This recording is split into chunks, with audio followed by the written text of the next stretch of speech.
और उसके बाद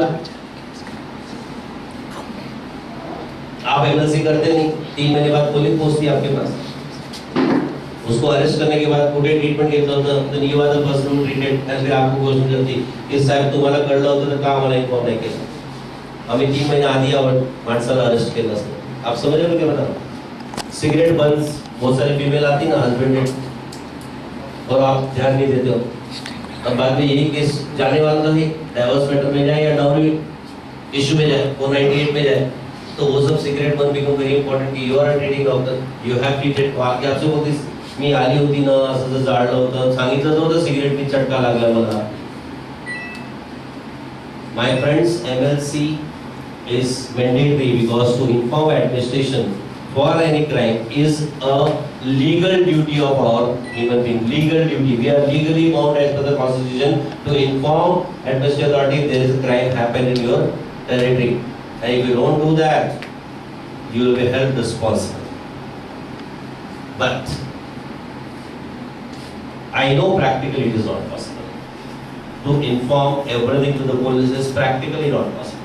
So that's the reason why we say that at least when you have suspicion of such cases, when you are suspicious of, then you should not indulge in that. You should inform. And simplest methodology. अगर OPD basis पे है तो patient का नाम लिख लो, mobile number लिख लो, उसका address लिख लो, ट्रीटमेंट के लिए लिख लो, पेशेंट तो चले जाता है ट्रीटमेंट लेके, बाद में अपने कंपाउंडर को भेज दो, कॉपी लेके पुलिस स्टेशन पे, दूसरा कॉपी पे स्टैम्प मार के लेके आ जाओ. पुलिस वाले भी कुछ नहीं करते, उनको इसमें कोई इंटरेस्ट नहीं रहता, क्योंकि उनकी ड्यूटी है कि वो बंदे को एड्रेस पे जाके थोड़ा उसका स्टेटमेंट ले, आपका कोई रोना रोना नहीं है उसमें. लेकिन आप सेफ हो जाते कल को अगर वो और कोई क्राइम कर गया है. 2 केस में और एमएलसी से शेयर करूंगा. एक दोनों कंसल्टेंट के केस है, एक वो सिर्फ एमएलसी क्या बताने के लिए शेयर करूंगा, मेडिको लीगल कंप्लेंट का इंपॉर्टेंस क्या बताना. एक केस में एक फिजिशियन ने पेशेंट एडमिट किया हॉस्पिटल में, पॉइजन था, फीमेल ने पॉइजन इंटेक किया था, that is wife of particular गई. ट्रीट मॉर्निंग स्टमक वॉश किया, everything was fine, patient got spill. दोपहर को हस्बैंड ने बोला कि नाही सर आता सगळं झालेलं आहे, इन्फ्लुएंस 4 लोग आ जाते, पॉलिटिकल लोग आ जाते, कसं सर आता चांगली है, तो लेडी भी कन्विंस हो जाती. तब तक हस्बैंड आके प्यार के 2-4 डायलॉग मारता हो, फिर वाइफ भी बोलती नहीं सर चुकून खाली मी, देखो तब तक सब 2 घंटे में सब सेटल हो जाता ना. इमोशंस. और वो केस में वही हुआ है. डॉक्टर बोले चलो बाद में करता हूँ, it was busy with some emergency and suddenly 6 o'clock patient collapsed. अब डॉक्टर का सिचुएशन कैसा खराब होगा आपको मालूम है. एंड उसमें क्या हो गया कि उन्होंने पीएम को तो बॉडी भेज दिया, लेकिन उनके मन में चालू था मैंने एमएलसी नहीं किया है.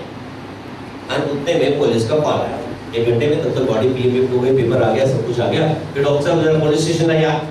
अब इनके दिमाग में एक ही कि मैंने एमएलसी नहीं किया, तो इनको तो इतना डर गया कि इन्होंने इमीडिएटली एडवोकेट को फोन किया. अब एडवोकेट को कितना नॉलेज होगा मेडिकल लॉ का, वो एडवोकेट को फोन किया कि ऐसा ऐसा केस हो गया था, मैं एमएलसी नहीं किया, और एडवोकेट को भी इसका एबीसीडी नॉलेज नहीं. एडवोकेट ने उसको और डरा दिया. सर नॉन पेलेबल ऑफेन्स तुम्ही निघू आहे तर निघून जा, लगेच निघून जा, 1.5 लाख रुपए पाठवा, मी एंटीसिपेटरी बिल काढतो. डरा हुआ आदमी पसीना छूटने लग गया, उसको लगा नॉन पेलेबल ऑफेंस है. क्योंकि एडवोकेट को नॉलेज कितना होता है, मैं आपको एग्जांपल देता हूं. एक सर्जन को या एक गायनेकोलॉजिस्ट को 10 साल के बाद आप जाके उसको ईसीजी दिखाओगे, सर याच्यामध्ये काय झालं सांगा. आप समझ रहे हो एग्जांपल. कि जो बंदा दिन रात सर्जरी कर रहा है, आप उसको सर्जरी का पूछो सब कुछ बताएगा. लेकिन जिसने कभी 10 साल एकेडमिक में मास्टर, लेकिन 10 साल इज अ लॉन्ग टाइम, आप इतना ईसीजी पढ़ोगे. वैसा एडवोकेट की हालत है कि एडवोकेट को 374 बोलो, 375 बोलो, रेप बोलो, मर्डर बोलो, मारामारी बोलो, वो डेली है उनका, दे दो एवरीथिंग. लेकिन जिससे उसका लेना देना नहीं, एमएलसी उसने जिंदगी में देखा नहीं हुआ एडवोकेट तो नॉन पेलेबल ही बोलेगा. आप समझ रहे हो ना. सिमिलर केस अभी हुआ आते आते एक लास्ट वीक. ये डॉक्टर का ऐसी बात, उन्होंने और किसी को फोन किया, सेम टाइम का रिस्पांस मिला, बट लकीली ही phone us. We know because we deal with this particular section every day. मैं आपको नॉलेज के लिए खाली जानबूझ के एमएलसी निकाला कि एमएलसी कभी आपने नहीं किया और आपको पुलिस को कॉल गया तो डरना नहीं कभी. Don't get horrified. क्योंकि एमएलसी कोई बहुत बड़ा सेक्शन नहीं है, 176 लगता है इसके अंदर, not informing administrative authority which attracts maximum 1 month punishment of और बढ़िया मतलब और 1000 रुपीस फाइन। मैक्सिमम क्या होगा, 1000 रुपए जाएगा, लेकिन अगर एक आधा एडवोकेट को फोन कर दिया तो 1.5 लाख जाएगा। मैं आपको क्यों बता रहा हूँ, नॉलेज होना चाहिए कि ऐसा केस में फंस जाओ तो घबराना नहीं, क्योंकि मैक्सिमम क्या होगा, पुलिस स्टेटमेंट होगी इतने छोटे सेक्शन में आपको और भी नहीं बनाएगा। मैंने डॉक्टर को ये बोला, जा बिंदास जा, तुम्ही काय होणार नाहीये, तिथूनच काही असेल तर फोन करा, तुम्हाला मी टेबल जामीन बाहर निघेल, अरेस्ट नहीं करने की गारंटी। वो बंदा गया, उसका खाली स्टेटमेंट लिया, छोड़ दिया, ये got relieved of. Last week मेरे पास केस है, अभी आने के पहले एक पेडिट्रिशियन का फोन आया, सर मेरे पास एक जनरल प्रैक्टिशनर आया हुआ है, बहुत ही टेंशन में है, आप इसको कुछ भी करके बचाइए। बोला ऐसा क्या सदमा, इतना घबराया हुआ है। तो मेरे को जो स्टोरी मालूम पड़ी, आप ध्यान से सुनना। नोएडा में majority of hospital is owned by general practitioner, majority of places it is owned by general practitioners, and this MD doctor was a visiting consultant to that particular hospital where they admitted a patient with a poison intake।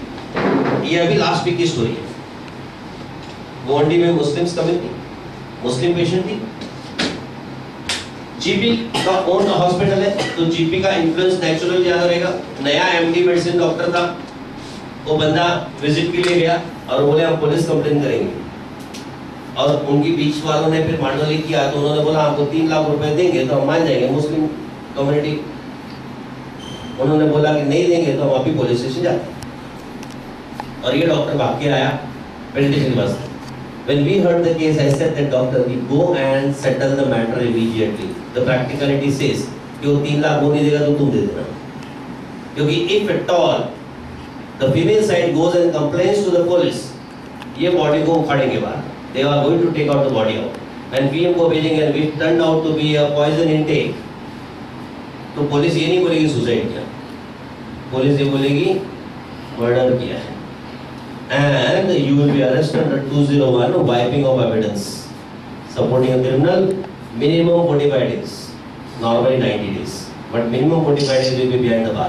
अब 45 दिन का business कितना loss होगा, 3 लाख से ज्यादा loss होगा, reputation अलग जाएगा।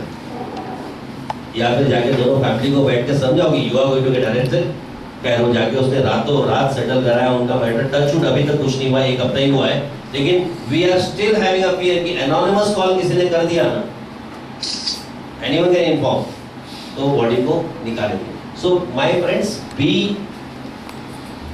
aware of such a situation because intellect crimes are increasing day and day out, so don't get fall in such a break। अब मेडिको लीगल कितने केसेस राइज हुए, पहले आपने मेडिको लीगल केसेस सुना था क्या? आज से सीनियर प्रैक्टिशनर से पूछ रहा हूँ, 10 साल पहले, 5 साल पहले, 8 साल पहले कहाँ ज्यादा हुआ करते थे, लेकिन आज आपको सुनने में आ रहा है। इंडिया की बात छोड़ो, मैं यूपी यूएसए की बात कर रहा हूँ, नंबर 1 पे है, मतलब पेशेंट का एम्बुलेंस पेशेंट को लेके पहुंचता, उसके पीछे एडवोकेट की कार पहुंचती। फॉरेन की ऐसी हालत है, फॉरेन की ये हालत है, मैं आपको ट्रुथ बता रहा हूँ। और इतने नहीं, 84% में आर्टिकल पढ़ रहा था, 84% gynaecs have got cases against them, अभी तो 90 क्रॉस हो गए, and in which 34% has got multiple cases against them। India में टच वुड अभी तक दिया है, लेकिन आपको मालूम है ना आज को उल्टे सुनते। So why this is the rights, कभी आपने सोचा? चलो एक दो फैक्टर पर तो बात करते हैं। एक, एजुकेशन स्टैंडर्ड इंडिया का बढ़ गया। आप एक्सेप्ट करोगे, आप एग्री करोगे कि माइक्रो इंटीरियर्स में भी, आपके माइक्रो इंटीरियर्स में भी अगर 22 साल का लड़का है तो ग्रेजुएट है, मतलब स्टैंडर्ड बढ़ गया। Not only graduate but they are internet family, and more than you they know the impact of medicine on them। आपने गलती से मलेरिया बोल दिया ना, तो मलेरिया का जितना नॉलेज आपको नहीं ना, उससे ज्यादा उसको है। तो गूगल गार्ड के पास जाके सब लेके आते, आर्टिमीटर दिया तो क्यों दिया, कॉम्प्लिकेशन क्या है, और अगर कल को कुछ हो जाए ना तो उसको ये भी मालूम है मेरा राइट्स क्या है। और आपने अनुभव किया नहीं कि आपको पूछता है सर इन्वेस्टिगेट केल्याशिवाय तुम्ही सांगितलं कसं काय मलेरिया है। अब फिर उसको समझाना पड़ता है, क्लिनिकली वाटते बाबा, थंडी वाटते, तो तुमको बताएगा पण थंडी दुसऱ्या तासामध्ये पण वाटते, इन्फेक्शन असेल तरी थंडी वाटते। अभी तक नहीं होगा तो हो जाएगा। ये ट्रुथ बोल रहा हूँ सर, ये फैक्ट बता रहा हूँ, ये सब मैं अपने अनुभव की बातें बता रहा हूँ। सो रोल ऑफ मीडिया, चलो रोल ऑफ मीडिया के लिए दो केसेस बताऊंगा, समझ जाओ कि मीडिया का रोल है। तो मीडिया मतलब क्या, प्रिंट मीडिया हो गई, विजुअल मीडिया हो गई, इनको भी तो अपना बिजनेस करना, टीआरपी रेट बढ़ाना, और इनको व्यूअर्स चाहिए, और इनके पास एक अच्छी, मतलब उनके टेक्निकल लोगों ने बताया होगा, मार्केटिंग लोगों ने बताया होगा कि भाई doctors are god in this field, दूसरे भगवान है ना हम लोग, और उनको मालूम भगवान को बदनाम करेंगे तो ना होगा। तो मैं ये दो केस बताता हूँ, तो आप समझो कि मीडिया का रोल कैसा है।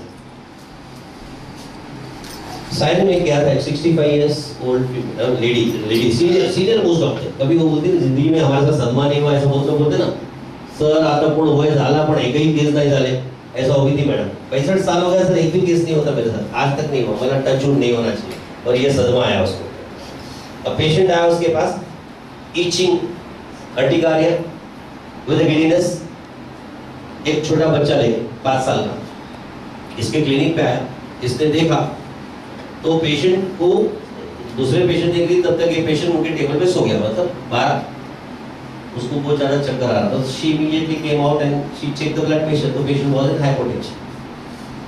इमीडिएटली उसने क्या बोला लड़के को कि लगेज गरीब था, क्योंकि हिस्ट्री जब मालूम पड़ा अर्टिकारिया, इचिंग है, पेशेंट हाइपोटेंशन में, तो उसको इमीडिएटली स्ट्राइक हुआ कि he must have taken some medication from medical store which could have related it and patient is showing that symptom. तो उसने इमीडिएटली लड़के को बोला लवकर जा घरी, कोणाला तरी घेऊन ये, मोठा माणसाला याला ऍडमिट करावं लागेल, आत्ताच आता ऍडमिट करावं लागेल। ये लड़का गया तो वापस ही नहीं आया, और 5 साल का बच्चा उसको क्या समझता है, आधा घंटा हो गया, 1 घंटा हो गया, मैडम पैनिक हो रही है, तो उन्होंने क्या बोला कि bye the time they comes, because patient भी थे ना, तो she put this guy on IV fluid. उसका एक्सपीरियंस काफी अच्छा था, उसने बोला हाइपोटेंशन में है तो एटलीस्ट ब्लड प्रेशर मेंटेन हो जाएगा, और जो डेक्सा वेक्सा डाला था whatever to be done, by the time people comes and I shift the patient. 2 बज के पेशेंट यहाँ आए, she called ambulance and immediately taken a patient to the nearby hospital, that is Sion hospital, but by the time she reaches patient died. This is the actual story of own case. और आपको पता है जितने भी channels है ना, उनके नीचे एक हेल्पलाइन नंबर आता है, स्टार न्यूज़, जी न्यूज़ है ना, और पब्लिक देखते हैं हेल्पलाइन नंबर, उसमें से किसी ने फोन कर दिया स्टार न्यूज़ वाले को, और स्टार न्यूज़ वाले पहुंच गए पूरा सायन हॉस्पिटल में, घेर लिया उसके घर में, एंड शूटिंग मीटिंग चालू हुई, बड़े बड़े कैमरे, डॉक्टर्स का इसका उसका। मैं आपको जो बताना चाहता हूँ वो ये है कि उस दिन मैं 9 मिनट्स की क्लिपिंग देख रहा था स्टार न्यूज़ में को, और स्टार न्यूज़ वालों ने पंच लाइन जो दिया था वो मैं आपको बताना चाहता हूँ कि रोल ऑफ मीडिया से उन्होंने इस चीज को किस तरह से हाईलाइट किया। उन्होंने बेहतरीन पंच लाइन दिया था 9 मिनट का, मौत का इंजेक्शन। देखने वाला कौन है, कॉमन पब्लिक ना, ब्रेकिंग न्यूज़। और उसी वीक में 4th डे मलाड में एक नगर सेवक का डेथ हुआ, नहीं साकापुर का, हार्ट अटैक से, and it was a cardiac hospital. तो नेचुरली साकापुर को तो तोड़ फोड़ हुई, उधर तोड़ फोड़ हुई, और उधर जी न्यूज़ वाले पहुंच गए। 4 दिन पहले स्टार न्यूज़ ने सारे व्यूअर्स दिया था ना, उसको अपॉर्चुनिटी मिली, और उसने फिर 9 मिनट का क्लिपिंग डाला 4th day with a very beautiful punch line, मौत का कुआं।